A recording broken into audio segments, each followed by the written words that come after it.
Akıllı olmak gerek. Güçlü, akıllı. Güçlü. Gerek başka adımlara yardım etmek. Akıllı güçlü gerek.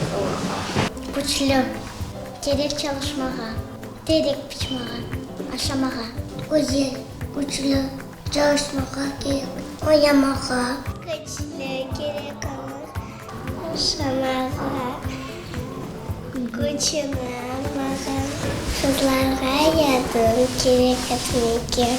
Baban. Akıllı güzel olmak gerek. Akıllı çok çalışmak gerek. Akılına yardım etmeyi gerek. Güçlü. Çalışmak gerek. Kocamak gerek. Güçlü. İş yapar. Asay.